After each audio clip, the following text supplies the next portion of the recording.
नमस्कार दोस्तों, आपका हमारे YouTube चैनल द एजुकेशन पर हार्दिक स्वागत है। आज के इस सेशन में हम हिंदी साहित्य से संबंधित महत्वपूर्ण प्रश्नों को हल करेंगे। इस सेशन में लगभग 100 से भी अधिक प्रश्न शामिल हैं और आदिकाल से जितने भी प्रश्न बन सकते हैं उन सभी प्रश्नों को इस सेशन में शामिल किया गया है। तो देर न करते हुए सेशन की शुरुआत करते हैं। अगर चैनल पर पहली बार विजिट किए होंगे तो आपसे नम्र निवेदन है, सेशन को लाइक कर दीजिएगा। सेशन पसंद आए तो चैनल को सब्सक्राइब कर लीजिएगा और अपने दोस्तों में शेयर कर दीजिएगा। बेल आइकन को भी प्रेस कर दीजिएगा जिससे रोज की क्लास का नोटिफिकेशन आप तक पहुंच सके। पहला प्रश्न है, आचार्य शुक्ल ने आदिकाल में देश भाषा काव्य में कितनी पुस्तकों की संख्या मानी है? वैसे आचार्य शुक्ल ने आदिकाल में कुल 12 पुस्तकों की मान्यता दिए हैं। तो इसमें देश भाषा और साहित्यिक भाषा दो प्रकार की पुस्तकों उन्होंने शामिल किया है।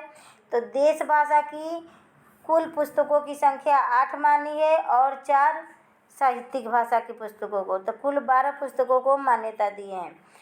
जनता की चित्तवृत्ति का संचित प्रतिबिंब है। जनता की चित्तवृत्ति का संचित प्रतिबिंब है। यह कथन किसने माना है?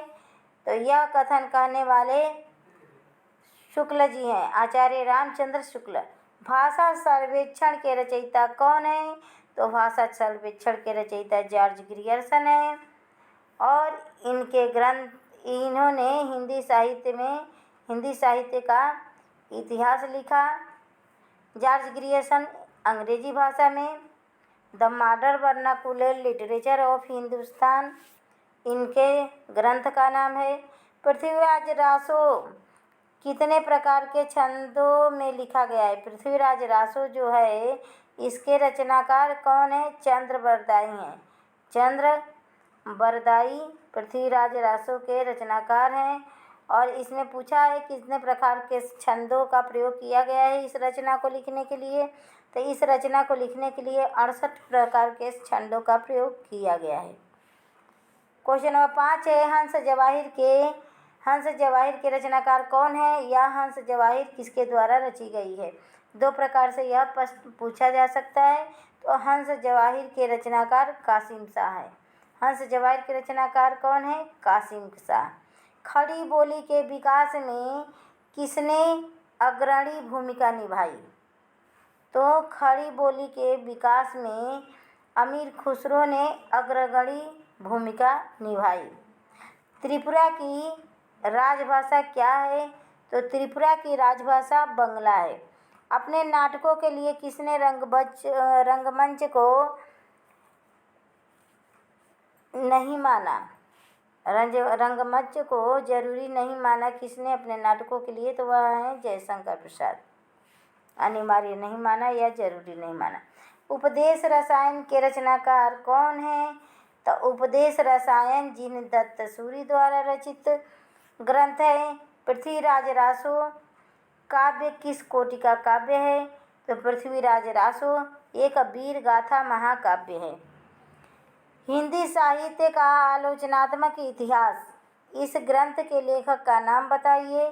तो हिंदी साहित्य का आलोचनात्मक इतिहास डॉक्टर राम कुमार वर्मा द्वारा रचित है। इतिहास लेखन की सबसे विकसित पद्धति कौन सी है? तो इतिहास लेखन की सबसे विकसित पद्धति विधेयवादी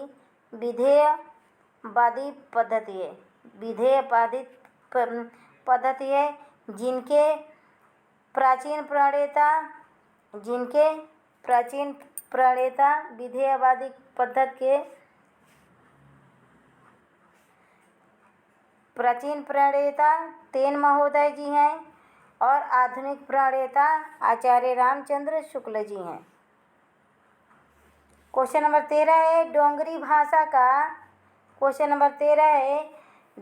भाषा का मुख्य रूप से कहाँ बोली जाती है? डोंगरी भाषा मुख्य रूप से कहाँ बोली जाती है? तो डोंगरी भाषा मुख्य रूप से जम्मू कश्मीर में बोली जाती है। कोंकणी भाषा का मुख्य रूप कहाँ से बोली जाती है? तो कोंकणी भाषा महाराष्ट्र तथा गोवा में बोली जाती है। आंध्र प्रदेश की राजकीय भाषा क्या है? आंध्र प्रदेश की राजकीय भाषा तेलुगु है। किस शाखा ने प्रेम लक्षणा भक्ति को अपनी साधना का मुख्य आधार बनाया? तो वो है प्रेम लक्षणा भक्ति को अपने भक्ति का मुख्य साधना कृष्ण भक्ति शाखा के कवियों ने बनाया। क्वेश्चन नंबर 17 है, विद्यापति ने कीर्तिलता को किस संवाद रूप में लिखा था? विद्यापति ने जो कीर्तिलता को लिखा था वह किस संवाद रूप में लिखा था? तो भृगभृंगी संवाद के रूप में विद्यापति ने कीर्तिलता नामक ग्रंथ को लिखा था। राठौड़ारी ख्यात नामक रचना के रचनाकार कौन है? रचयिता कौन है? तो दयाल दास हैं। राठौड़ारी ख्यात के रचनाकार कौन है? दयाल दास हैं। नाथों में रासायनिक कौन था? नाथों में रासायनिक कौन थे? तो नागार्जुन थे। कविराज श्यामल दास तथा काशी प्रसाद जयामल ने रासों की उत्पत्ति किससे मानी? तो रहस्य से मानी। रहस्य से रासों की उत्पत्ति मानने वाले कौन है? कविराज श्यामल दास हैं और जयामल दास हैं। रानी केतकी कहानी की भाषा क्या है? तो रानी केतकी की कहानी लिखने वाले हैं ईशा अल्लाह खां रानी केतकी की कहानी को लिखने वाले हैं और इसकी भाषा खड़ी बोली है। प्रादेशिक बोलियों के साथ ब्रज या मध्य देश की भाषा का आश्रय लेकर बनी सामान्य साहित्यिक भाषा स्वीकृति हुई, उसे किस नाम से जाना जाता है? तो वह पिंगल भाषा के नाम से जाना जाता है। पिंगल और डिंगल प्राचीन काल में दो शैलियाँ थी। तो पिंगल साधारणतः मधुर भाषा मानी जाती थी और डिंगल कर्कश भाषा मानी जाती थी। बांगुरी बोली का किस बोली से निकट का संबंध है? तो वह खड़ी बोली के। खड़ी बोली का दूसरा नाम ही बांगरू है। क्वेश्चन नंबर 24 है, आध्यात्मिक रंग के चश्मे आजकल IMP लगा लीजिए, कई सारे कंपटीशन एग्जाम में पूछा जा चुका है। आध्यात्मिक रंग के चश्मे आजकल बहुत सस्ते हो गए हैं। उन्हें चढ़ाकर कुछ लोग गीत गोविंद के पदों को आध्यात्मिक संकेत बचाया है। वैसे विद्यापति के पदों को भी बचाया है। यह पंक्ति किसने कहा है? तो आचार्य रामचंद्र शुक्ल द्वारा कहा गया है अपने इतिहास ग्रंथ हिंदी साहित्य का इतिहास। काफिर बोध, पंच अग्नि, दयाबोध, अष्टचक्र व रसराह ग्रंथ हैं। तो इतने ग्रंथ काफिर बोध, पंच अग्नि, दयाबोध, अष्टचक्र व रसराह इतने ग्रंथों के रचयिता गोरखनाथ हैं। कैमास वध किस रचना का खंड है? तो पृथ्वीराज रासो नामक रचना का एक खंड है कैमास वध। खंडों को क्या कहा जाता है? अध्याय कहा जाता है। क्वेश्चन नंबर 27 है, अपभ्रंश के योग से बने राजस्थानी भाषा के साहित्यिक रूप को क्या कहते हैं?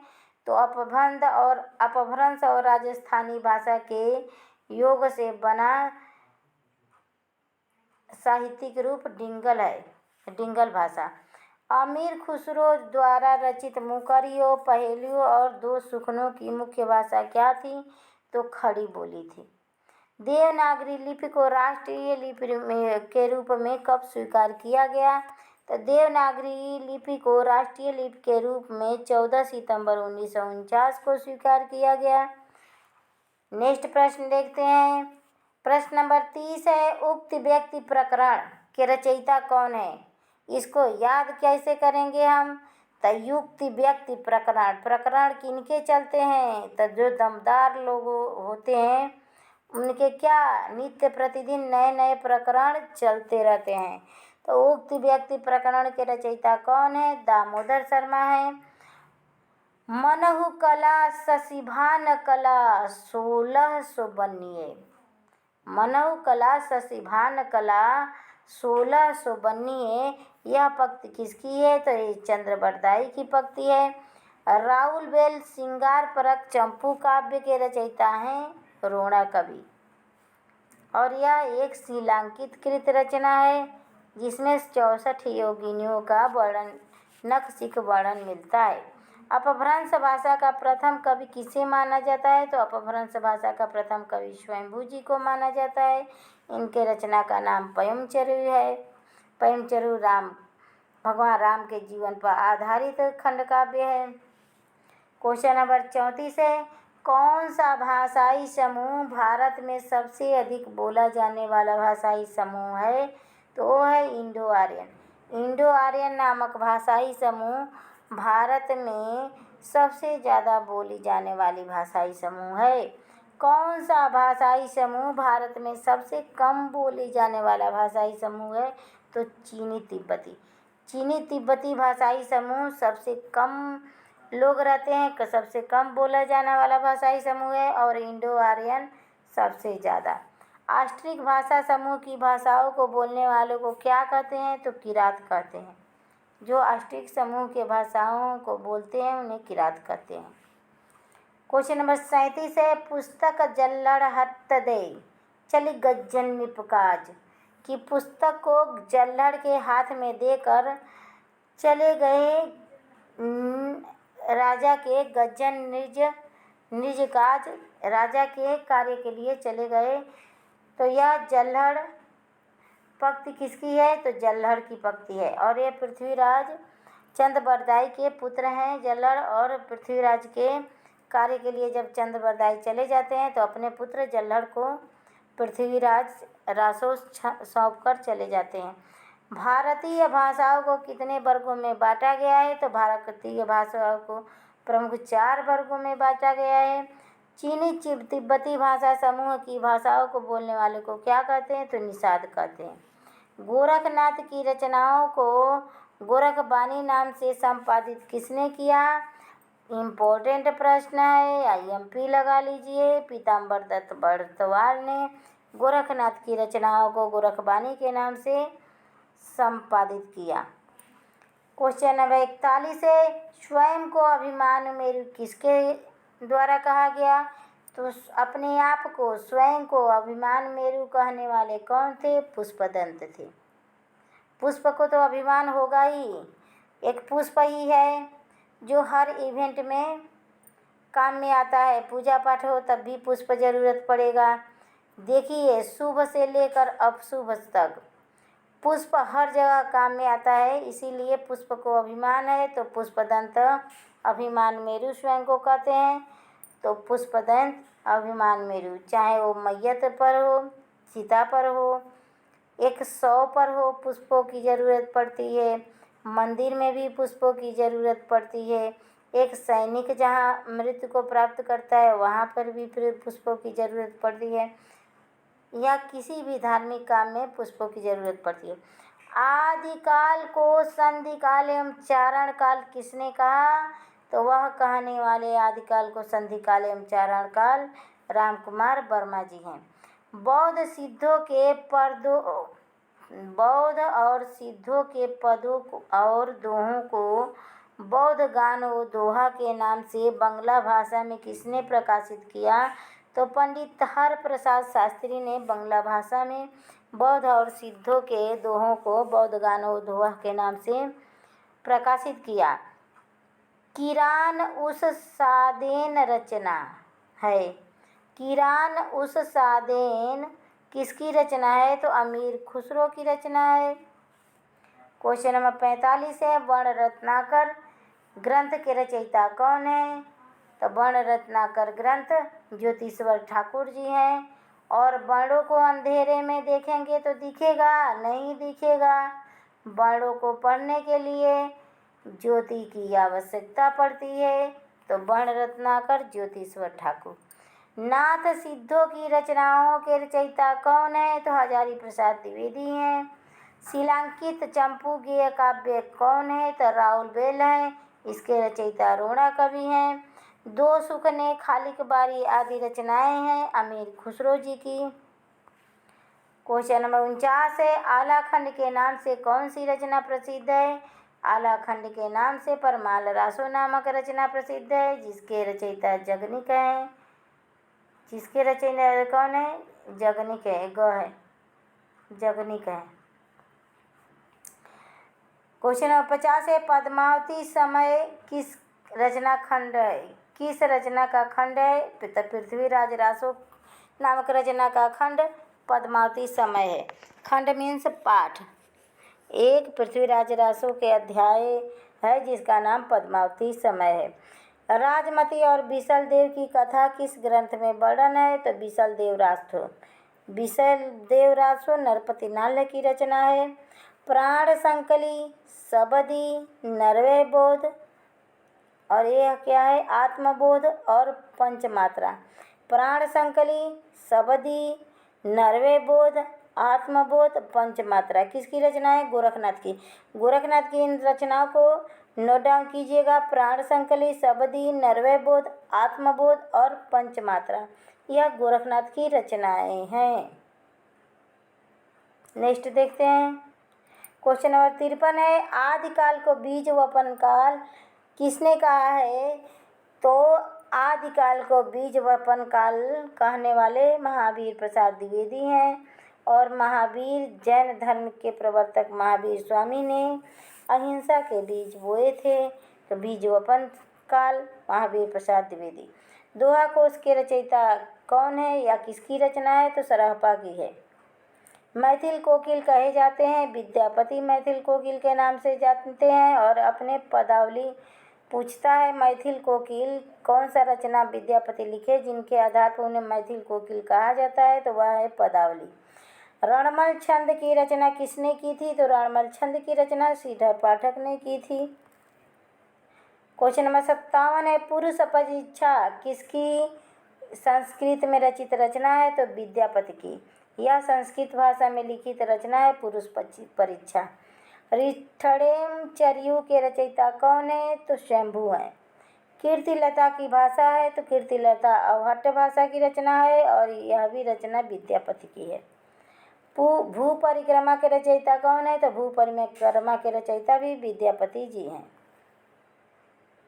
ढोला मारूरा दोहा के रचयिता कौन है? तो कुशल कवि हैं। कहीं कल्लोल भी देता है, कहीं कहीं पर कल्लोल कवि भी देता है। तो ऑप्शन में आए तो आप लोग कल्लोल कवि भी देता है, तो आप लोग गलत मत कीजिएगा।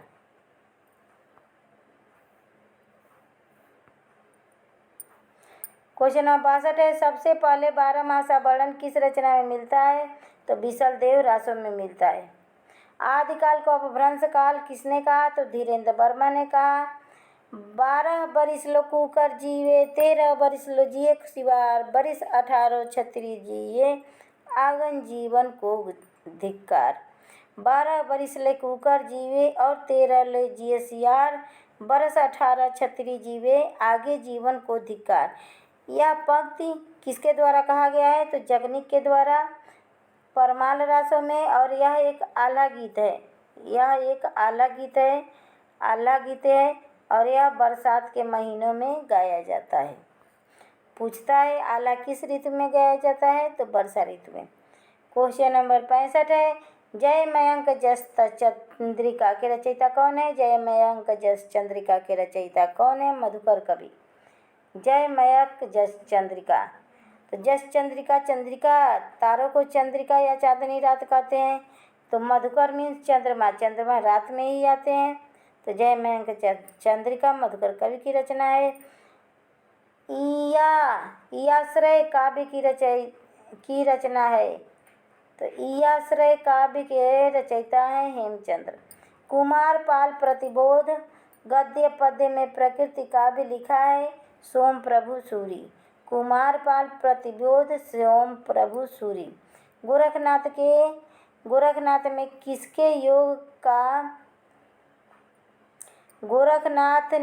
किसके योग का सहारा लेकर हठ योग का? गोरखनाथ में नहीं रहेगा, गोरखनाथ ने इसीलिए पे प्रश्न अच्छे से नहीं पढ़ पा रहे हैं। गोरखनाथ ने किसके योग का सहारा लेकर हठ योग का प्रवर्तन किया? तो वह पतंजलि ऋषि के सहारा लेकर। क्वेश्चन नंबर 69 है, आचार्य रामचंद्र शुक्ल ने रासों की उत्पत्ति किससे मानी? तो आचार्य रामचंद्र शुक्ल ने रासों की उत्पत्ति रसायन से मानी। उत्तर इसका राइट रसायन है।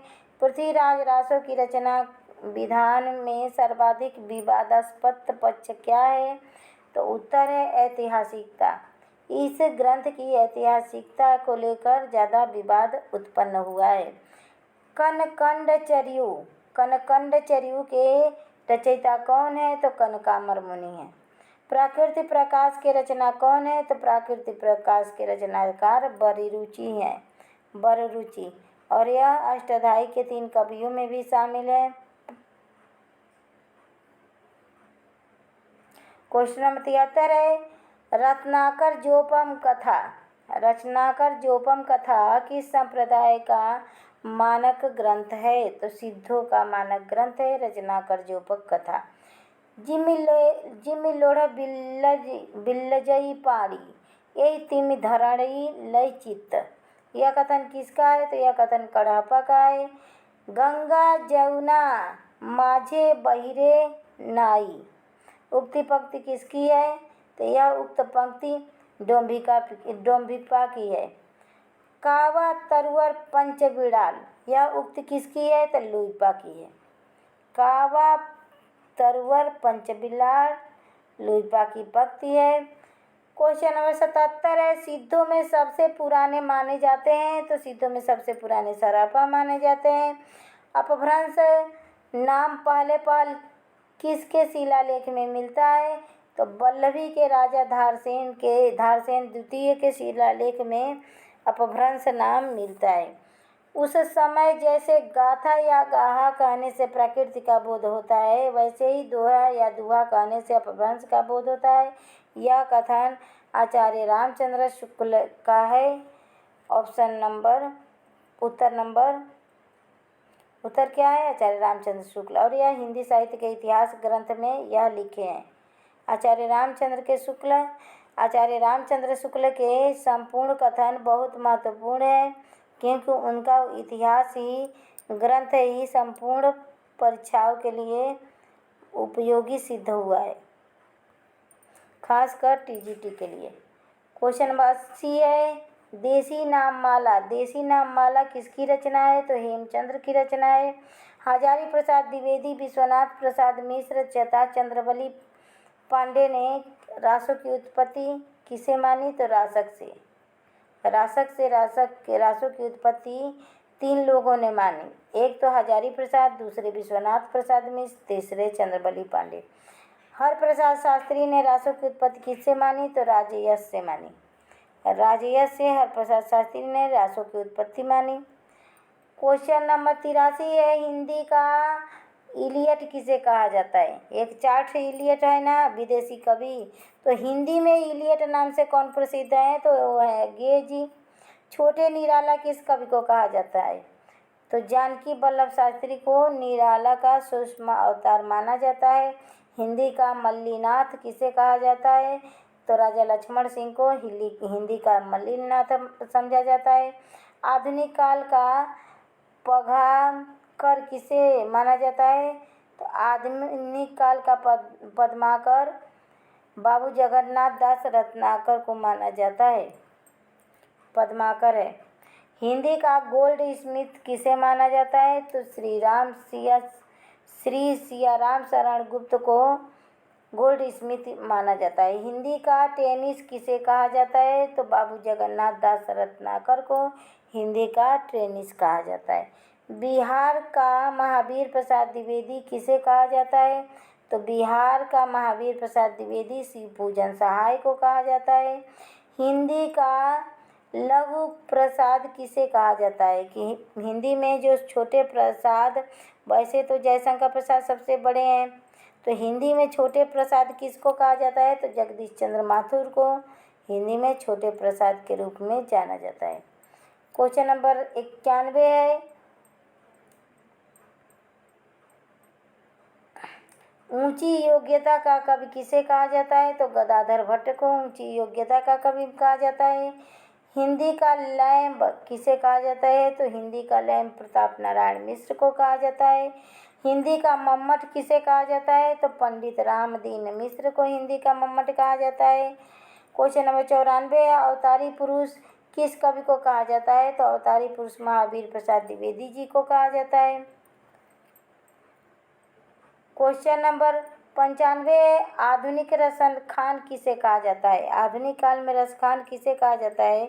भक्ति काल में रसखान तो स्वयं रसखान थे, और आधुनिक काल में रसखान अब्दुल रशीद को कहा जाता है। आधुनिक रहीम किसे कहा जाता है? रहीमदास तो भक्ति काल के सर्वश्रेष्ठ कवि थे। आधुनिक रहीम किसे माना जाता है? तो मिर्जा नासिर हसन को माना जाता है। शब्द सम्राट कोश किसे कहा जाता है? ये सब कथन प्रत्येक कहीं ना कहीं परीक्षाओं में पूछा जा चुका है, तो प्लीज़ नोट बना लीजिए और 2-4 बार इसको रिपीट कीजिए। शब्द सम्राट कोश किसे कहा जाता है? तो बाबू श्याम सुंदर को शब्द सम्राट कोश कहा जाता है। अगर यह क्वेश्चन आपके परीक्षा के उपयोगी लगे, वीडियो पसंद आ रही होगी, तो प्लीज़ चैनल को सब्सक्राइब कर लीजिएगा, लाइक कर दीजिएगा, शेयर कर दीजिएगा। तो शब्द सम्राट कोश किसे कहा जाता है? बाबू श्याम सुंदर दास को। साहित्य का महारथी किसे कहा जाता है? तो साहित्य का, हिंदी साहित्य का महारथी किसे कहा जाता है? तो आचार्य रामचंद्र शुक्ल जी को। क्वेश्चन नंबर 99, हिंदी का गालिब किसे कहा जाता है? एक तो मिर्जा गालिब थे, और हिंदी का गालिब किसे कहा जाता है? तो बिहारी दास को कहा जाता है। गागर में सागर भरने वाले थे। हिंदी का मिल्टन किसे कहा जाता है? तो हिंदी का मिल्टन केशव दास को कहा जाता है। तो आज का यह सेशन हमारा यहीं समाप्त हुआ। कैसा लगा सेशन? अगर सेशन पसंद आए तो आपसे नम्र निवेदन है, प्लीज़ चैनल को सब्सक्राइब कीजिएगा, लाइक कीजिएगा, शेयर कीजिएगा। आप लोगों के लाइक, शेयर, सब्सक्राइब से हम भी प्रेरित होंगे ऐसे अच्छे अच्छे वीडियो बनाने के लिए। तो प्लीज़ हमें आप लोगों के सहयोग की ज़रूरत है। प्लीज़ सहयोग कीजिएगा, चैनल को शेयर कीजिएगा, सब्सक्राइब कीजिएगा, लाइक कीजिएगा। नमस्कार दोस्तों, धन्यवाद।